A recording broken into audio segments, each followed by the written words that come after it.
तो hello guys, आज अपन देखेंगे कोलिजन। ठीक है, आप देख रहे हैं फिजिक्स फर रहे और मैं हूँ यश स्वामी, फर्स्ट ईयर एमबीबीएस स्टूडेंट। ठीक है, तो अपन ने वर्क पावर एनर्जी वाला पोर्शन अपन ने पिछले वाले वीडियो में कवर कर लिया है गाइस। उसका लिंक मैं आपको आई बटन में दे दूंगा। ठीक है, और नेक्स्ट वाला अपन कोलिजन कर रहे हैं गाइस। ठीक है, मैंने बताया आपको, जैसे हर बार बताता हूँ कैसे करना है आपको। जस्ट अपने ईयरफोन लगाइए, वीडियो को ऑन करिए और बार बार 2-3 बार इसको रिपीटेटिव मोड में देखिए। 2-3 बार जब आप वीडियो को देखेंगे तो आपको सारे फॉर्मूला याद होने लगेंगे। ठीक है ना, उससे आपको फिजिक्स में कॉन्फिडेंस आएगा। ठीक है, उसके बाद में आप PYQ अटेम्प्ट करने का, जिससे आपको और कॉन्फिडेंस आएगा। मैंने ऐसे ही बार बार ट्राई करके बार बार करके 180 तक पहुंच गया था गाइस। ठीक है, तो अभी अपन बिना किसी टाइम वेस्ट के शुरू करते हैं। ठीक है, देखो पता है आपको कोलिजन मतलब क्या होता है। कोलिजन का मतलब होता है दो चीज़ों का, दो पार्टिकल का आपस में टकराना, कोलिजन कहलाता है गाइस। देखो कोलिजन हो रहा है तो सबसे पहले अपन उनका इलास्टिसिटी कोएफिशिएंट देखेंगे कि कोलिजन किस टाइप का हो रहा है, कि दो पार्टिकल आपस में टकरा रहे हैं तो किस तरीके से टकरा रहे हैं, कितने इंटेंसिटी के साथ में टकरा रहे हैं, वो सब चीज़ें देखेंगे गाइस। ठीक है, तो इसको बोलते हैं प्रत्यास्थता गुणांक। प्रत्यास्थता गुणांक की इलास्टिसिटी कोएफिशिएंट की वैल्यू 0 से 1 तक होती है। डिपेंड ऑन मटेरियल, ये सब मटेरियल पर डिपेंड करती है। मटेरियल की प्रॉपर्टी होती है, जैसे प्लास्टिक का अलग होता है, मेटल्स का अलग होता है। ठीक है, देखो फोर्स हो गया, एक्शन लाइन के अपोज लगेगा। मतलब यदि दो पार्टिकल आपस में टकरा रहे हैं, ये उनकी एक्शन लाइन है, तो फोर्स इसी के डायरेक्शन में लगता है गाइस, जैसे नहीं दूसरी साइड में लग जाएगा। ठीक है, और देखो ये दोनों आपस में एक ही लाइन पे लगेगा और अपोजिट डायरेक्शन में लगेगा। ठीक है, मैं किसी से टकरा रहा हूँ तो वो मेरे थप्पड़ मारेगा, मैं उसके थप्पड़ मारूंगा, ऐसे वाला सीन है गाइस। ठीक है, अब देखो इलास्टिसिटी कोएफिशिएंट का वैल्यू अपन कैसे फिगर आउट कर सकते हैं। देखो सम, ये इनका कर दिया अपन ने। उसके बाद में v relative after the collision और v relative before the collision. ठीक है, ऐसे करके निकाल सकते हैं अपन गाइस। या इसका एक फंडा आप और याद रखना, जब अपन, मैं आपको नीचे एग्जांपल दूंगा ना तो उसमें याद रखना कि जो आफ्टर का मतलब होता है दूर जाना और बिफोर का मतलब होता है पास आना। आप याद रखो, मेरे को किसी से टकराना है तो बताओ, मेरे को उससे टक्कर मारना है तो उसके पास आना पड़ेगा या दूर जाना पड़ेगा, तो उसका पास आना पड़ेगा। ठीक है, यदि मेरे को किसी से टकराने के बाद में क्या होता है, टकराने के बाद दोबारा थोड़ी टकराना होता है, तो उसके बाद में अपन दोबारा उससे दूर चले जाते हैं। मतलब बिफोर का मतलब हो गया अपन उसके पास आ रहे हैं, क्लोज आ रहे हैं, और यदि टक्कर हो गया उसके बाद में अपन उससे दूर चले जा रहे हैं। ये याद रखना, आपको मैं आगे बताऊंगा इसके यूज़ क्या होते हैं। ठीक है, कुछ स्पेशल केस होते हैं, ये आपको बार बार दिया होता है कि एक बॉल है, मान लो एक बॉल है, उसको अपन ने एच हाइट से अपन ने ड्रॉप किया। ठीक है, उसके बाद में पूछा कि वो फर्स्ट कोलाइड करा, सेकंड कोलिजन करा, थर्ड कोलिजन करा, ऐसे करके। ये आपको एन दे रखा होगा, नंबर ऑफ कोलिजन। ठीक है, ये आपको दे रखा होगा क्वेश्चन में। उसके बाद पूछता है वेलोसिटी, कि थर्ड कोलिजन के बाद में उसकी वेलोसिटी क्या आती है गाइज, वो कितनी हाइट पे चली जा सकती है, चार कोलिजन के बाद में वो कितनी डिस्टेंस वो गेन कर लेगी इतने कोलिजन के बाद में। ठीक है ना, तो उनके फॉर्मूले आपको डायरेक्ट याद रखने गाइस। कैसे, वी का फॉर्मूला रखना है Vn इजकल टू की पावर n वी नोट। ठीक है, वी नोट की वैल्यू तो अपन निकाल लेंगे। वी नोट की मतलब कि वी मैक्सिमम पहली टक्कर से पहले कितना था उसके पास में, तो ये तो वी नोट तो √2g ऐसे निकल गया अपने को। ठीक है, या फिर उसमें दे भी रखा होता है कि जब इनिशियली टक्कर कर रहा है, तो इनिशियली कोलाइड कर रहा है, तो उसके पास इतनी वेलोसिटी थी। तो Vn इजकल टू की power n V naught, n होता है नंबर ऑफ कोलिजन। ठीक है, वैसे ही Hn क्या हो सकता है, Hn का मतलब हो गया एन वे कोलिजन में हाइट कितनी है उसकी। ठीक है, इसका फॉर्मूला आता है की पावर 2nh, यहाँ होता है की पावर n वी नोट या की पावर 2nh। ठीक है, डिस्टेंस कितना होगा, H bracket 1 + E² upon 1 - E²। ये तीन फॉर्मूले आपको अच्छे से याद होनी चाहिए डायरेक्ट। ठीक है ना, समझ में भी नहीं आए तो याद तो पक्का होना ही चाहिए गाइस। ठीक है, अब देखते हैं टाइप ऑफ कोलिजन, किस किस टाइप का कोलिजन हो सकता है। देखो अपन कोलिजन को ना दो बेसिस पे डिवाइड कर सकते हैं। एक तो basis of elasticity coefficient on energy. ठीक है, एक तो बेसिस ये हो सकता है, और एक हो सकता है किस डायरेक्शन में कोलाइड हो रहा है ना, उस बेसिस पे कर सकते हैं। तो देखो पहला है इलास्टिक कोलिजन, दूसरा होता है इन इलास्टिक कोलिजन, और तीसरा होता है कंप्लीट इन इलास्टिक कोलिजन। देखो कोलिजन में आप एक चीज़ तो हमेशा याद रखना, कोलिजन किसी भी टाइप का हो, मोमेंटम तो हमेशा कंजर्व्ड रहता है। क्या, मोमेंटम हर टाइप के कोलिजन में कंजर्व्ड रहता है। एनर्जी और इलास्टिक कोएफिशिएंट अलग अलग होते हैं, वो अपन देख रहे हैं। ठीक है, देखो इलास्टिक कोएफिशिएंट, इलास्टिक कोलिजन में क्या होता है, एनर्जी कंजर्व्ड और मोमेंटम भी कंजर्व्ड रहेगा। मतलब P initial upon P final करेंगे अपन, P initial equal to P final कर देंगे। Kinetic energy change but total energy is conserved. देखो हो सकता है ना कि यहाँ पे उसकी काइनेटिक एनर्जी चेंज हो गई हो, मतलब पहले ही ज़्यादा स्पीड से घूम रहा था, उसके बाद में स्लो हो गया, लेकिन वो काइनेटिक एनर्जी पोटेंशियल एनर्जी में बदल सकती है, वो कोई दिक्कत नहीं है। पर उसकी टोटल एनर्जी मतलब कांस्टेंट है, मतलब एनर्जी का लॉस नहीं हो रहा है। क्या एनर्जी का लॉस नहीं हो रहा है इलास्टिक कोलिजन में, ठीक है। मतलब kinetic energy before and kinetic energy after conserved रहती है, ठीक है। इलास्टिक कोफिशिएंट की वैल्यू आती है गाइज 1, ठीक है। तो इलास्टिक कोलिजन अपना हो गया, ठीक है। अब देखते हैं इन इलास्टिक कोलिजन।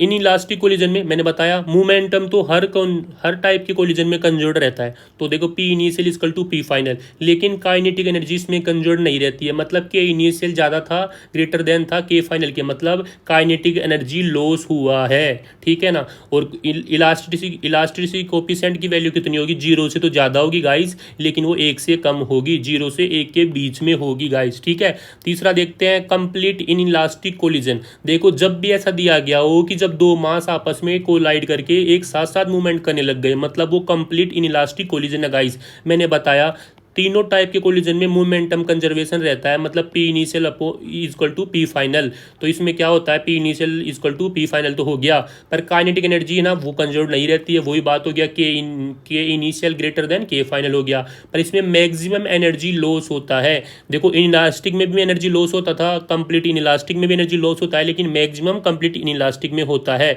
और इलास्टिक में कोई भी एनर्जी लॉस नहीं होता है गाइज।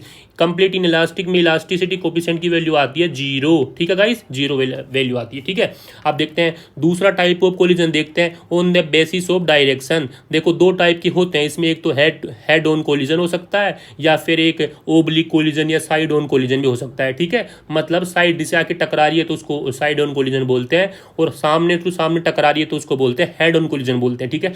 अब आपको साइड ऑन पे इतना ध्यान नहीं देना, हेड ऑन ज़्यादा इंपॉर्टेंट है गाइस। देखो दो पार्टिकल हैं, देखो एक है m1 और एक है m2, इनकी इनिशियल वेलोसिटी u1 और u2 है गाइस, लेकिन बाद में कोलाइड करने के बाद में इनकी वेलोसिटी हो गई m1 की v1 हो गई, m2 की हो गई v2 गाइस। देखो अब इस टाइप वाले क्वेश्चन को कैसे करेंगे, उसके लिए भी मैंने स्टेप बनाए हैं गाइस। जैसे अपन ने मोमेंटम कंजर्वेशन के लिए स्टेप बनाए थे ना, वैसे अपन ने हेड ऑन कोलिजन के बना लिए। पहला स्टेप आपको बताया, कोलिजन कैसा भी हो मोमेंटम कंजर्वेशन करेंगे तो P initial equal to P final, मतलब m1u1 plus m2u2 equal to m1v1 plus m2v2 कर दिया। एक स्टेप खत्म हो गया गाइस, ठीक है। इससे अपने को क्या पता चल जाएगा ना, यदि v1 और v2 नहीं दे रखा या कुछ नहीं दे रखा तो वेलोसिटी का वैल्यू पता चल जाता है गाइस। दूसरा स्टेप है अपने को इलास्टिसिटी कोफिशिएंट से, इलास्टिसिटी कोफिशिएंट की वैल्यू या तो दे रखी होगी तो उस वैल्यू से अपन को u और v निकालने में मदद मिलती है, या फिर अपने को इलास्टिक कोफिशिएंट पूछ लिया होता है v और u दे के, ठीक है।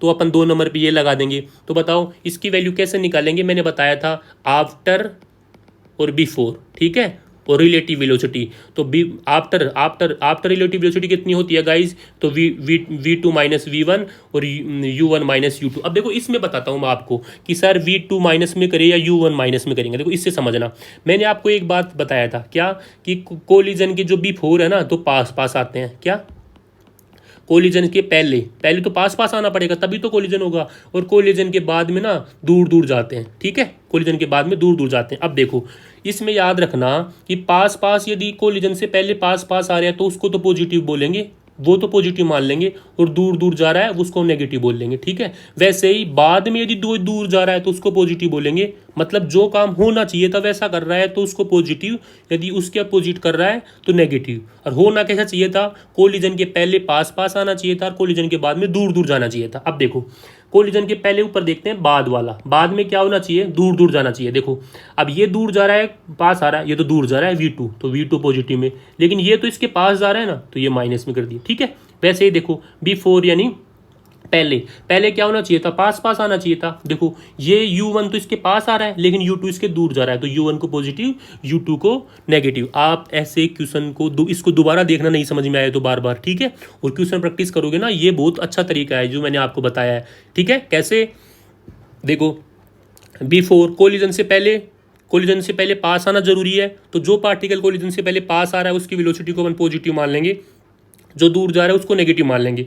कोलिजन के आफ्टर में टक्कर के बाद में दूर दूरी जाती है दो पार्टीज, तो दूर दूर जा रहा है तो पॉजिटिव मान लेंगे, पास पास आ रहा है तो नेगेटिव मान लेंगे गाइस, ठीक है। अब थर्ड स्टेप देखते हैं। थर्ड स्टेप में आपको डायरेक्ट याद रख लेना है कि V1 की वैल्यू आती है guys M1 minus e M2 bracket U1 upon M1 plus M2 plus 1 plus e M2 U2 upon M1 plus M2। आप ऐसे याद रखो, देखो V1 निकालना है ना, V1 निकालना है तो यहाँ पे U1 आएगा, V2 निकालना है तो यहाँ पे U2 आएगा, ठीक है।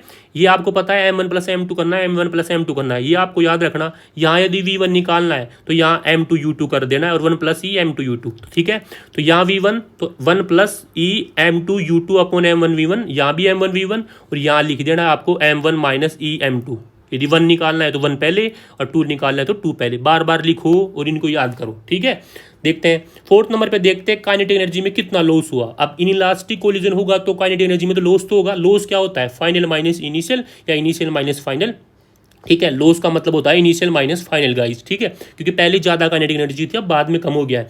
देखो हमेशा लॉस का फॉर्मूला आता है, ये आप इससे डायरेक्ट निकाल सकते हो, ठीक है। वैसे भी निकाल सकते हो आप डायरेक्ट के इनिशियल लगा के फिर फाइनल लगा के, पर आप इसको डायरेक्ट याद रखो।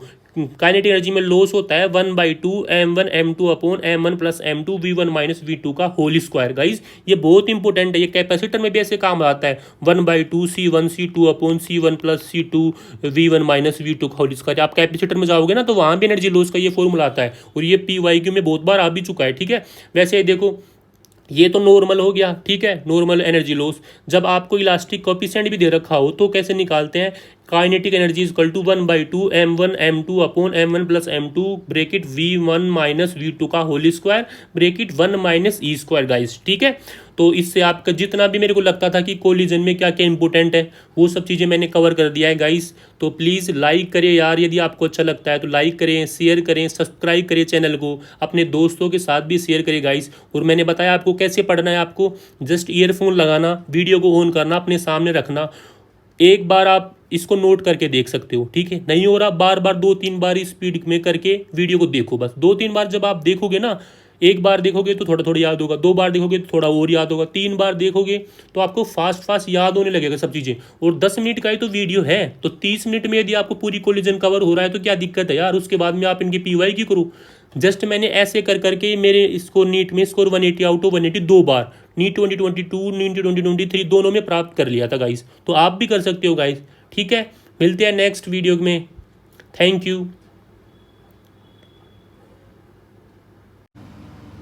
Thank you guys.